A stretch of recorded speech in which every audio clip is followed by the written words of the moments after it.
Hello, everybody. I'm very happy that you could join us for today's webinar. Thank you very much for your time. My name is Masha. I'm working with Medoc for 6 years now. My background is in biomedical engineering, and I started here as a part of R&D team. And now as Odolia mentioned, I'm managing the activities related to clinical and scientific affairs, the existing and potential use of our devices, and etc. I'm going to be your presenter at today's webinar. And today I'm gonna talk with you about our, excuse me, our latest device we introduced to the market, the TSA-II device. We will discuss some of its capabilities, and we will also discuss the possibilities it opens for you in your clinical or research work. So the agenda for today's webinar is the following. We will first review the TSA-II specifications and the possible configurations, the accessories you can add to this and use with this device. Then we will talk about in more details about some of the capabilities and the protocols you can run using the TSA-II device. We will discuss the quantitative sensory testing capabilities. We will talk about the dual thermode capabilities, use of the two thermodes at the same time, simultaneously or sequentially, when two of them connected to the same device and controlled by the same software. Then we will discuss the TSA-II CHEPS probe that is about to be released. For those of you who are not familiar with Medoc devices and were not using Medoc devices in the past, a CHEPS thermode allows you to have a very sharp and rapid heat and cold stimulation. Okay, and you can have different uses for that, and we'll discuss this later today. Then we will discuss the use of the TSA-II device in fMRI environment, and we will finish with discussing and reviewing the feature of the software called external control that allows your TSA-II device and software to interface with another platforms or softwares, external softwares. So we'll discuss it later today. So this is the new TSA-II device on this picture. You can see it's a front and back panel. I would really like you to see the device live, let's say. Here you go. Because I really want you to get the sense of its dimensions. You can see that this is a tabletop device, not very big. I can lift it with the handle here. This is its front panel with the logo on it. This is the panel that turns to you. And on the back panel, you have all the connections. You can have two thermodes or one thermode connected. This is the thermode connections. Each device comes with already prepared to be used with two thermodes. You can connect the response unit, all the relevant connections of power and communication and everything you need on the back panel. So I just wanted you to, see the device and see its dimension. Now back to me.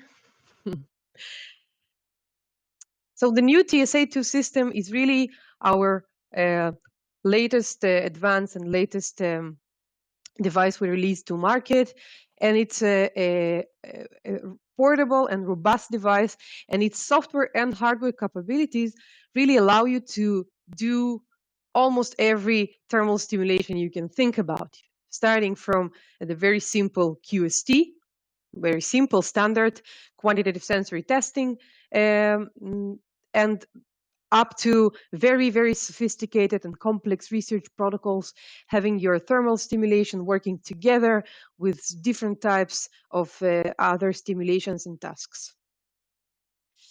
If we talk about the configurations, we have the standard and the dual thermode configuration I will review a little bit later today. And we have different accessories, different thermodes, shape and sizes that you can connect to your existing TSA device. So you have the 30 by 30 thermode, and I will show it now to the camera. This is the most commonly used standard thermode size. It has the plate of 30 by 30 millimeters, and it is very, very commonly used for different modalities of thermal testing. You have here the very flexible and wide straps that can really fix the thermode very nicely on any body part.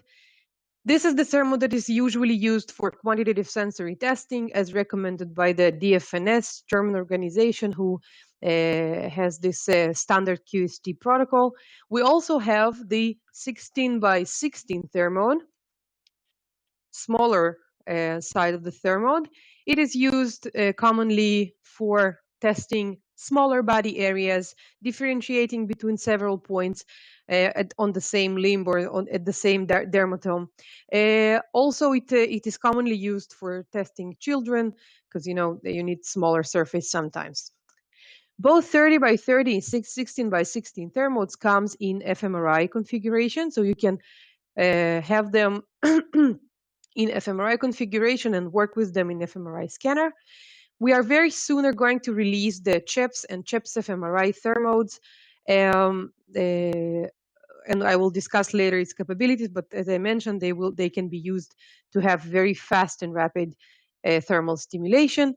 We also, towards the end of this year, going to release the mini thermodes, the 6 millimeters diameter thermode. For those of you who maybe worked already with Medoc devices, you may know it as a intraoral thermode, because at the beginning we developed and designed it to be used for intraoral testing of the teeth, of the mouth. But we discovered that our clients, our customers, use it for different purposes. Testing some small areas on the face, differentiating between several points. So this is just a small area thermode, and we are also about to release the intravaginal thermode that will be used for genital sensory testing. And I will talk in details about the dual thermode configuration, but all the thermode except of CHEPS can be connected, not only one thermode, but two thermode at the same time, and can be controlled by the software working together simultaneously in the same program and synchronized perfectly for different protocols that I will discuss in a few slides from now. And one more thing to mention about the configurations is that we made the TSA-II very easily upgradable. We actually created a platform to which you can connect very easily any accessory you like and have your device change its configuration very, very easily. So you can have your device purchased with only a 130 by 30 thermode for very simple testing or very standard quantitative sensory testing. And then at later point, you can decide that you want to use two thermodes at the same time for different reasons. You can add, just have another thermode added, and no hardware or software changes needs to be done.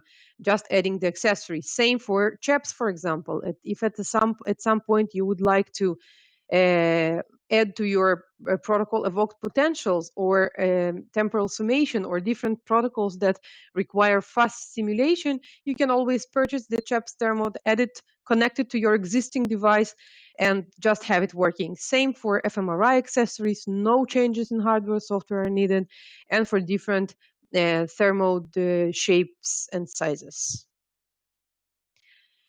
If we talk about technical specifications, the device works in a very wide temperature range, 0 to 53 for regular standard thermodes like 30 by 30 and 16 by 16, 0 to 55 for CHEPS.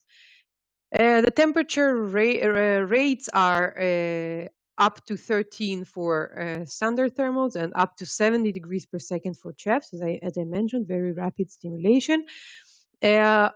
I would like to mention the fact that even though we have a very wide temperature range and very fast rates, sometimes the device is perfectly safe. We are controlling the maximum temperature and the minimum temperature, and more than that, we have some limitations.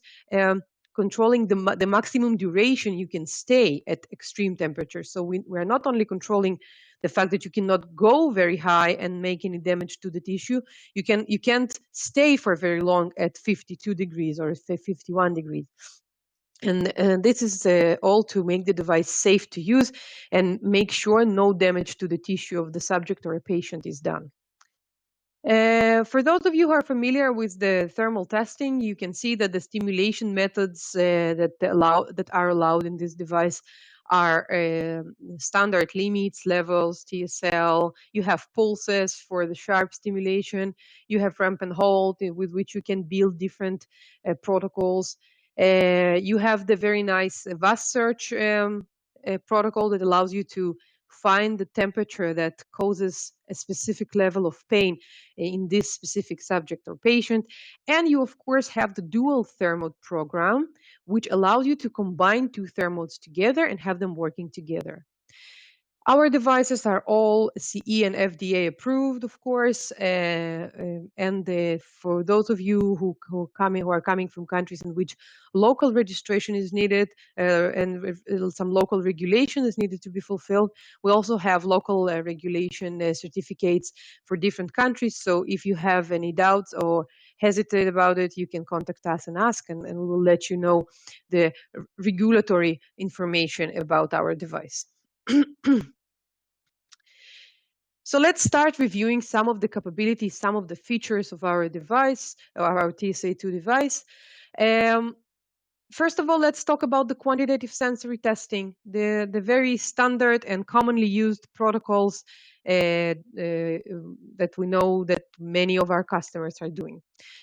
So quantitative sensory testing allows you to quantify the sensory function, see if there is a loss of function or gain of function or some abnormal sensation. And by that, you can assess the functionality of small fibers. TSA-II, our new device, actually includes everything you need to perform thermal QST. It has the limits, levels, and TSL protocols that allow you to do the sensory testing for warm, for cold, and for other modalities. Our device is working very stably and accurately in slow rates because it's challenging to heat very fast, but it's also a challenge that needs to be fulfilled to be stable and to be accurate when you work at slow rates. And our device can work as slow as 0.1 degree per second, and of course can work at the standard 1 degree per second rate that is needed for QST, standard QST protocol. We have a very wide temperature range that allows you to do all the thermal QST modalities: warm sensation, cold sensation, heat pain, and cold pain. We have the normative data in place that will discuss in more details in the next slide. And we also have the 30 by 30 thermode I showed you previously. That is the standard thermode that is recommended to use for QST. And we also have the patient response unit with the buttons that you give to your patient, and your patient can press the button when the predefined level of sensation is achieved. So if we talk a little bit about the normative data, we have normative data built in our software. It is based on peer-reviewed articles, of course, and we have various sources of the normative data, including pediatric normative data. So if you have children that you would like to test, you have the normative data to compare to. You can also implement your own user normative data. So if you collected or will collect some normative data in your work, you can insert it to the software and have it working and compare to that and have it in your reports, etc. Very important to mention that the 30 by 30 thermode remains 30 by 30, and we base this device on the technology of our previous devices. Therefore, all the normative data and all the publications done with our previous devices, the previous version of TSA and Pathway ATS, are applicable to the new TSA-II device. And now I would like to switch to the software and show you just an example of quantitative sensory testing test. So this is the Medoc main station software, and I will just show you how the program of QST looks like. This is the limits program, the standard program protocol that is recommended for use to perform the QST. So you have the cold detection and warm detection, cold pain and hot pain. This is the full QST test. You can select which modalities you would like to run and create your own programs. So when I want to run the test, I select my patient select the program that I just showed you. And now I can select the body side. I will select the one with the little N next to it, because I want to show you how the normative data looks like. And this indicates that this body side has the normative data for it.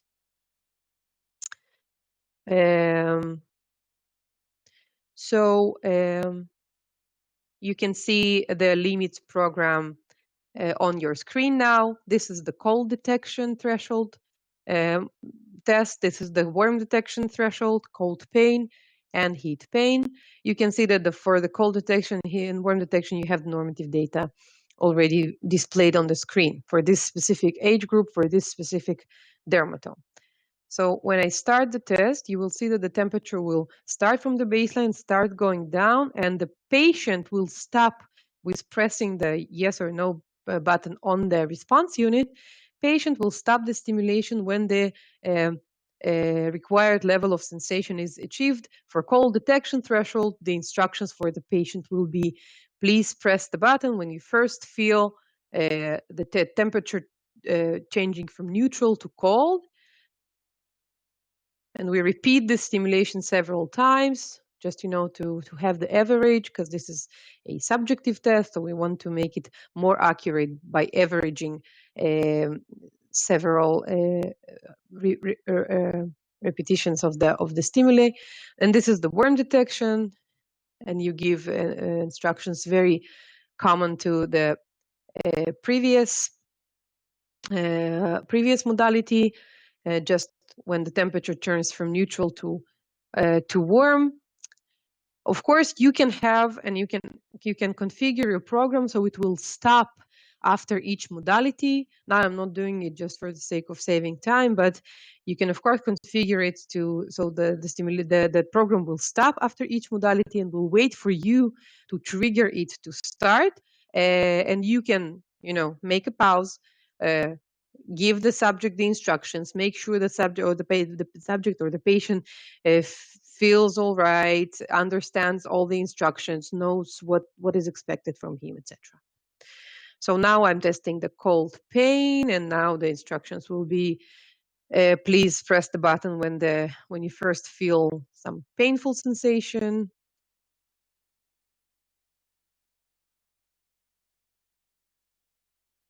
And then we will do the same for heat pain. You can see that here you really have the countdown when the next stimulation will start.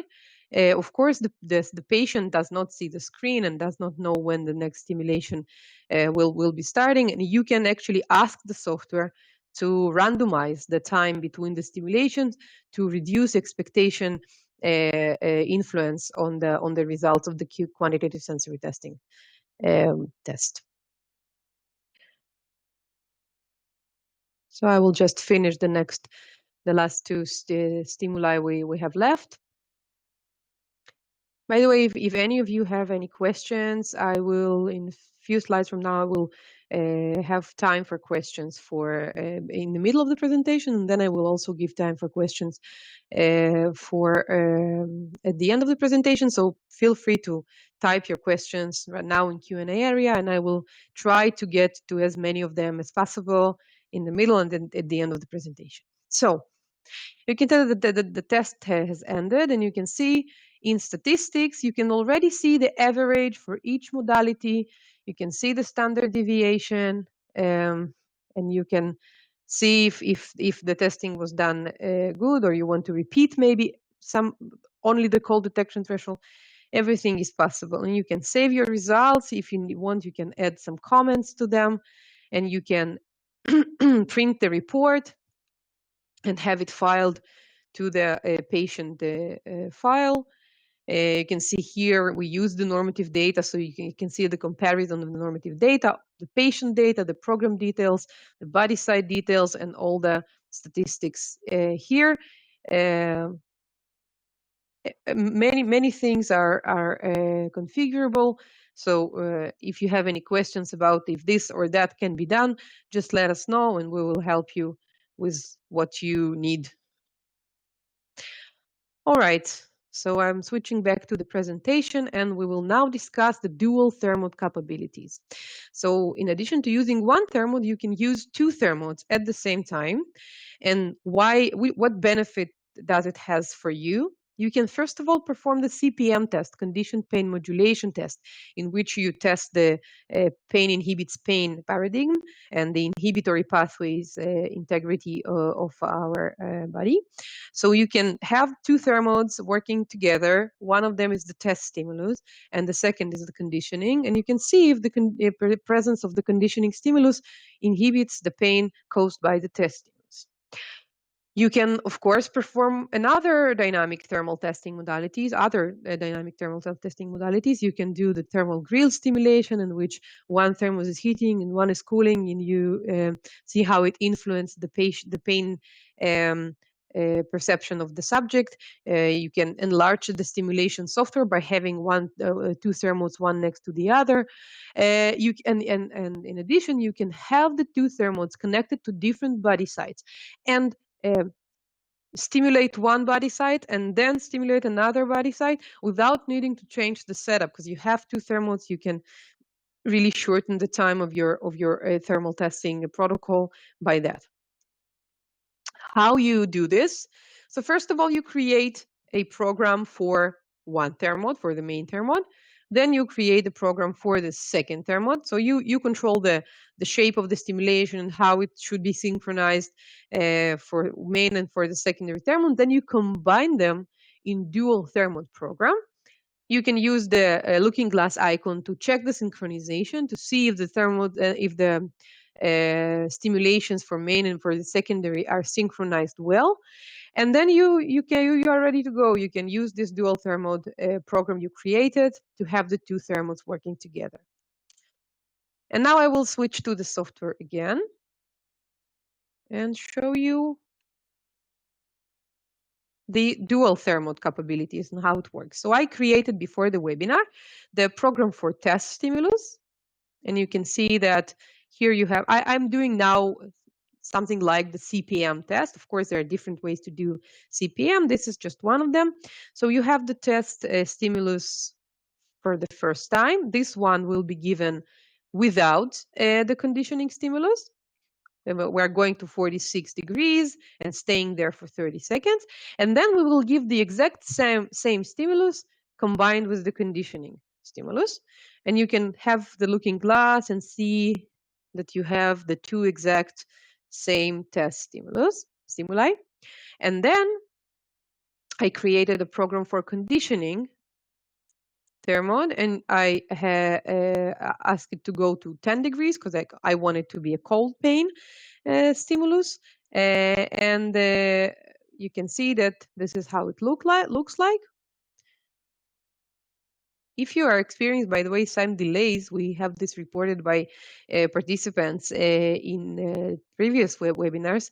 This is not because of the Medoc software. This is because of the webinar platform. There are some unfortunate delays in the screen of the software when I use it. So sorry about it. And now I run the test, and instead of selecting the QST program, I now select the dual thermode program I created previously. And start the test in which I will have the two thermodes combined together. And you can see that the pink one is always the main thermode and the orange one is always the conditioning thermode. I'm sorry about it. And you have the main thermode now heating and asking for pain rating. You can configure how many pain rating and by how many intervals you will have. I asked for a pain rating window to appear every 10 seconds, starting 10 seconds after the stimulation started.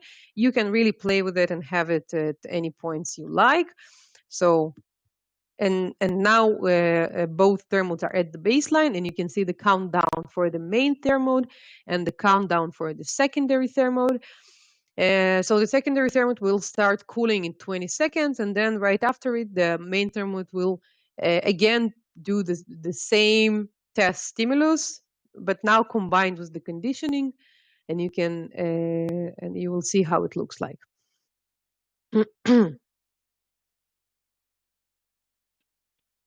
So you can see that the orange one starts cooling down and now reach the destination. And here is the test stimulus repeating itself again, now combined with the conditioning. And I will again have the pain rating window. You can also add the COVAS accessory to your TSA for continuous pain rating and use this instead. Sorry.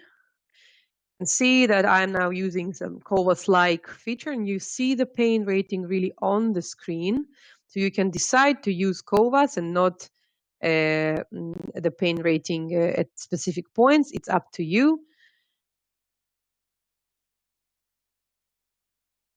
And now you can see the whole test, and in statistics you can see the average pain rating for the first test and the average pain rating for the second test stimulus, and you can calculate the delta, which will be the CPM.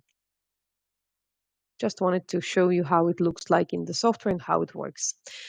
Now we will review the CHEPS capabilities, and then I will have a short break in the presentation and answer some questions that you already asked. So stay tuned. So we will now talk about the CHEPS thermode, the contact heat evoked potential thermode that will be released very soon and be an accessory to the TSA-II device.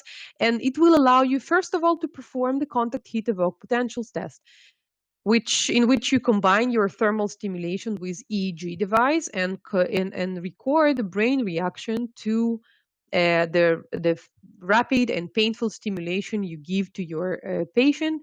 The stimulation in this case has to be very fast and very sharp and go to the destination and come immediately back to the baseline. And this is what our CHEPS thermode will allow you to do. You can also perform cold evoke potentials test, and this was not really possible with our previous devices.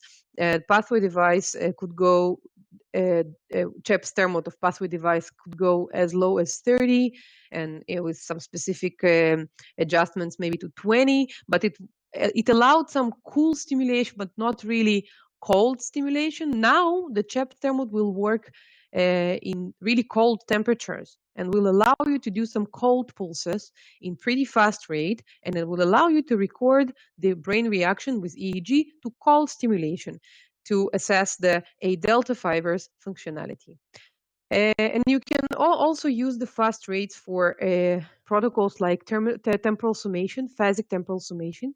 For those of you who are familiar with this protocol, you need a frequency of 0.3 hertz to have the phasic temporal summation working to assess the facilitation capabilities of our brains, and this is easily doable with the CHEPS thermode and its fast rates. And of course, you can use the fast cold and hot stimulations in MRI scanner, which will allow you to shorten the time of ramp up and ramp down and reach the painful or non-painful destination as fast as possible. Can be very useful in MRI scanner because, as I mentioned, we will also release the CHEPS fMRI thermode. So let's talk a little bit about the technical specifications. We will have 70 degrees per second rate for heating and 40 degrees per second rate for cooling. And the cooling, as I mentioned, will now be allowed also to very low temperatures. You can have pulses to 7 or 5 degrees, and the temperature range of the CHEPS thermode will be 0 to 55 degrees. The active surface will be 576 square millimeters. It's 24 by 24 millimeters square thermode. The total surface active surface area is similar to what it was for our previous CHEPS thermode. Very important to mention that the active surface is continuous and it's heating and cooling all together in homogenic way. And as I mentioned, the fMRI CHEPS thermode will be available. And this is just, pictures from the software to show you how the pulses to heat and to cold will look like. If you use a pulses program, you can control the baseline you start from, the destination you want to reach. How many pulses would you like to have? And you can even have several pulses in one trial. And you also control the um, interval between the pulses, ISI, intrastimuli interval. What you can't control when you work with pulses program is the rate. We always use the maximum possible rate. So for heat pulses, the software will use the 70 degrees per second, and for cooling, for cold pulses, it will use 40 degrees per second. If you would like to control the rate and have it for some reason slower than the maximum, you can always use the ramp and hold protocol. It is very flexible and allows you to control each and every parameter of the stimulation. So I now will exit the sharing screen mode, and we'll look at the questions. I will do my best to answer as many questions as possible. If I will not have time to answer all the questions, we will make sure to get back to you and answer them in an email.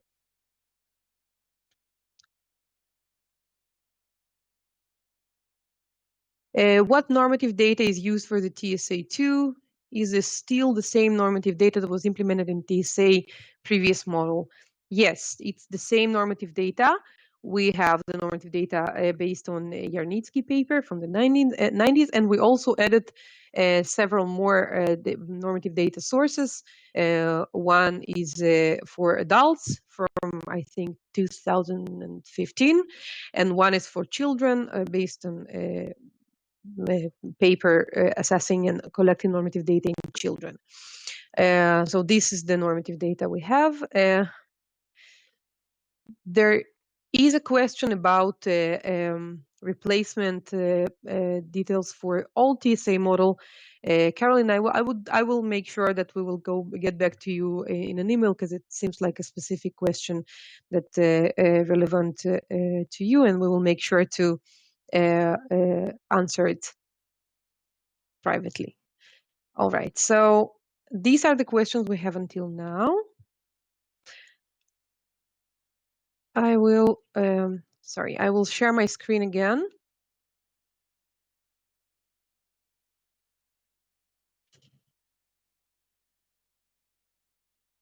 And I will continue to the next topics we have left to cover. So now let's talk about the use of TSA-II device in fMRI settings. So as I mentioned, we will have several thermodes in fMRI configuration, and you can use them in fMRI settings and environment safely.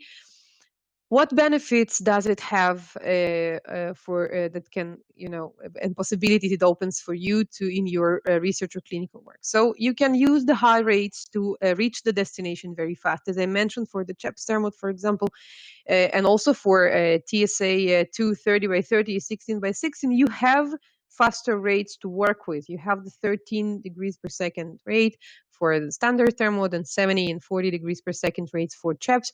And all this allows you to reach your destination fast and shorten the ramp up and the ramp down time.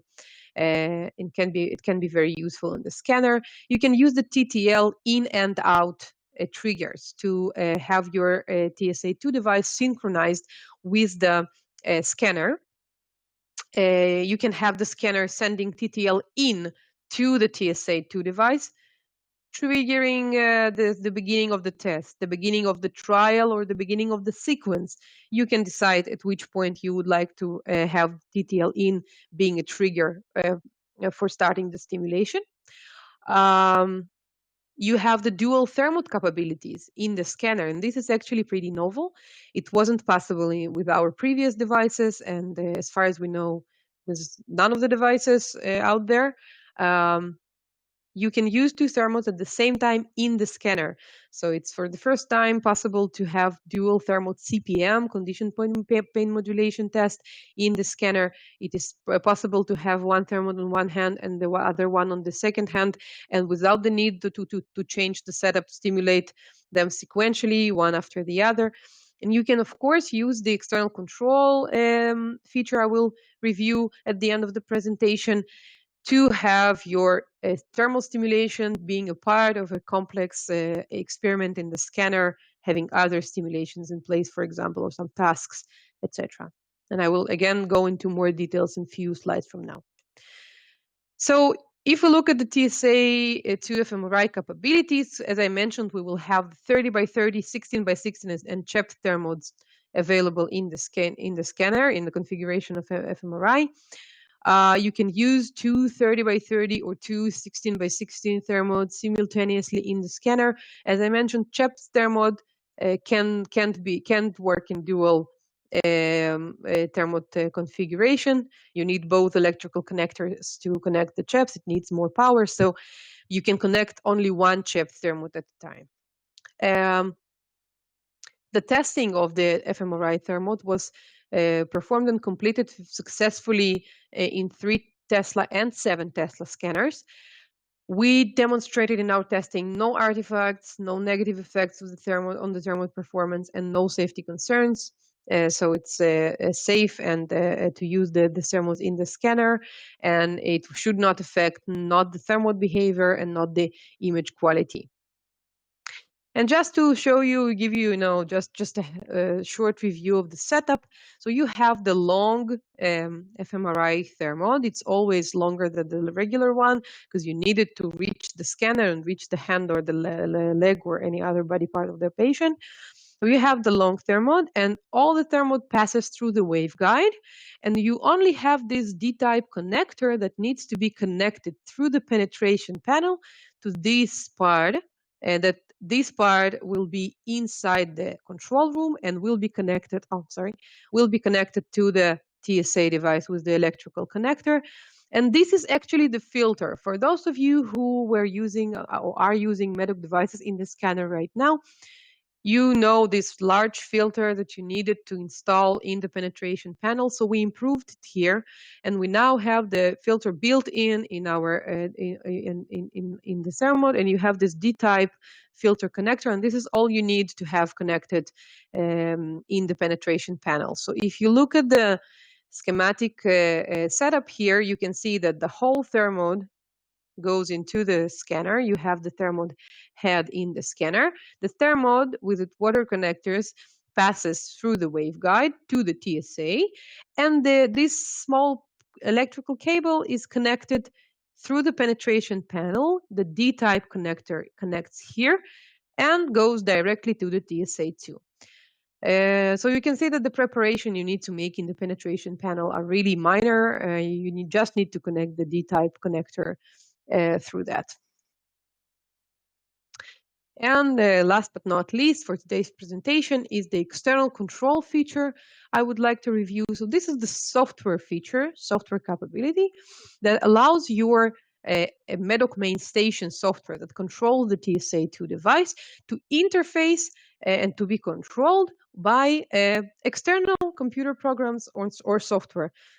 MATLAB, ePrime, some Python script you would like to use, anything you like. It allows the external software to control, to some extent, the stimulation the TSA-II the device will give. Select the program that will be run, next sequence, increase or decrease the temperature of the next sequence, start or stop the test, pause the test, etc., etc. This is a standard feature in the new TSA-II device. So you have the device and its software, and it's already built in there. So no need for any add-ons. It works with the standard Ethernet cable. You can have two computers connected with each other via the Ethernet cable, and you just need to know the IP of the second computer to have it connected. You can even have the two softwares, the Medoc main station and the external software, installed into the same computer. Okay, it's really easy and simple, and very nice feature, especially in these COVID days, in which we all sometimes are not allowed to go to our working place and work from home. You can have everything set up and tested in demo mode. You don't need to be connected to the device to prepare your code, to prepare your external control interface, to see if everything is working, if the correct stimulation is selected, etc., etc. You don't need to be connected to the device. You can do this at your laptop with the Medoc main station software installed on it, working in demo mode. And what it really allows you to do, it allows you to combine your thermal stimulation with any other type of stimulation or task and have it a part of a complex research experiment. So you can give your subject some task, and if he or she answers correctly, he receives a nice and warm stimulation, and if not, he receives a painful stimulation. You can show something on the screen or have some audio stimulation associated with painful or non-painful stimulation given to the subject, depending on what he hears or she sees on the screen. So it really allows you to do many things and to combine thermal stimulation with many other stimulation and softwares.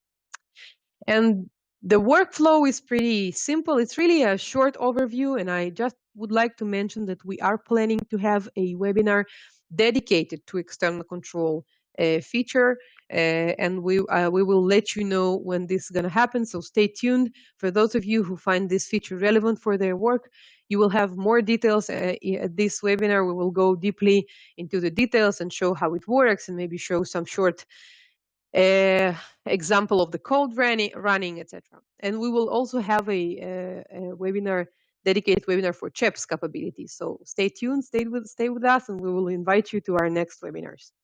So if I really briefly review the workflow, you first create some programs you would like to use in your database, create your subject, configure some basic configuration in the external control feature, and then you select your test subject, you switch the MMS to what is called listening mode, and from that point, it is controlled by the external program or external software you're using.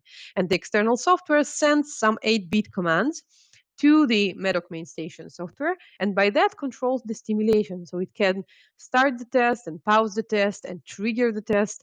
It can send yes or no commands to increase or decrease temperature. It can change the temperature of the next sequence, increase it, decrease it. You can select the next sequence depending on what was the answer to the question, and many others. And the Medoc main station software is controlling the stimulation, so it's perfectly safe. The stimulation itself is still controlled by the Medoc main station software. Your external software just controls what program and what type of stimulation will be given by the Medoc main station software. And of course, you can also have some output from Medoc main station to your external software. MMS can send output about time and temperature and some other outputs in the real time, and provide feedback to your external devices or software. So this is all I had for now. I will now again switch and turn off the share screen and go to the questions and see if we have additional questions, and we'll try to answer as many questions as I can.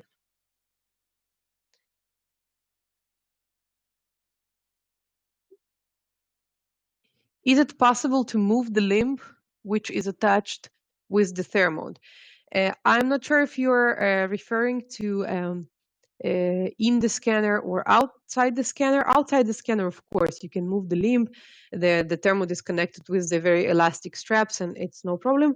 Inside the scanner, it is recommended not to move. Of course, for the sake of fMRI image quality, but also for not creating artifacts and not influence the image quality.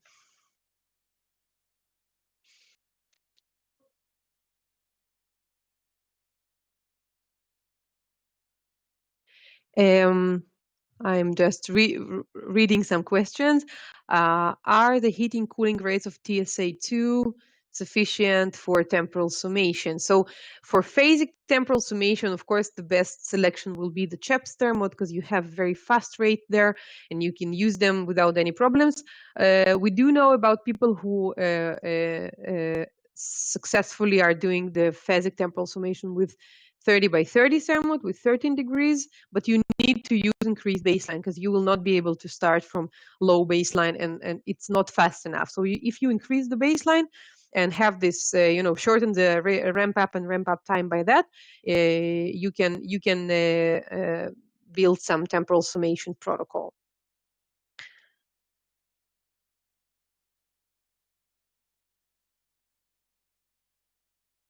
Um,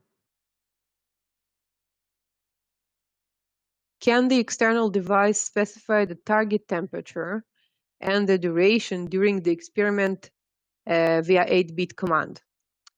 So the external device or external software can specify the target temperature. You can you would need to do some pre-programming in MMS in Medoc main station software. You would need to create a program that will allow you to control the stimulation, the temperature, excuse me, of the next trial. But you can live in the real time by your external device or software control the temperature of the next stimulus.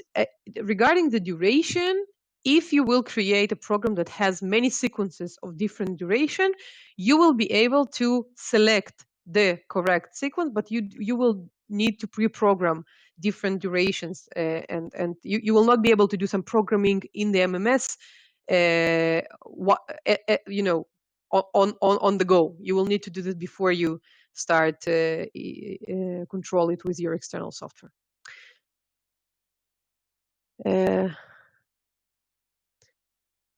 I'm not sure I understand the question.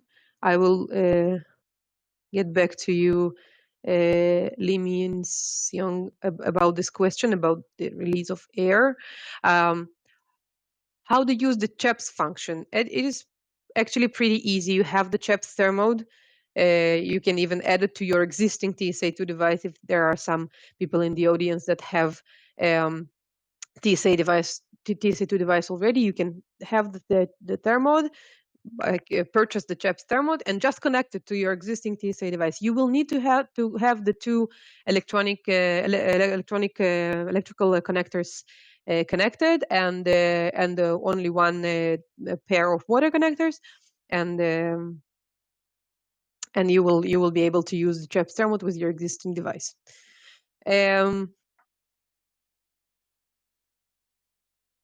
How to work with ePrime, just like with any other external software. You write your code in ePrime or MATLAB or Python or anything, and you have in your code implemented the 8-bit commands according to what you want to trigger and to start or end or to control in the MMS. So you just have the 8-bit commands in your code you write in the ePrime, and this in turn controls the TSA-II device. External control is only available for TSA-II, right? We had it available as a add-on to Pathway, and now it's built in and comes with every TSA-II device. We improved it also for the TSA-II device. So there, for those of you who were using external control previously, you will see some improvements and some additional nice features added to TSA-II device external control comparing to the Pathway. So I think I covered most of the questions, and I will review them after the presentation, after we end this webinar, and see if I missed something, and then I will contact you directly and have your questions answered. So at this point, I would like to thank you all for listening and for coming and for spending your time with us. I hope it was helpful. After this webinar ends, you will be redirected to a very short, very short feedback form. We will really appreciate if you would let us know how we did. and what we can improve and which additional information you would like to receive maybe, and help us to improve to our next webinars. And I hope to see you all in our next webinars. So thank you all very much.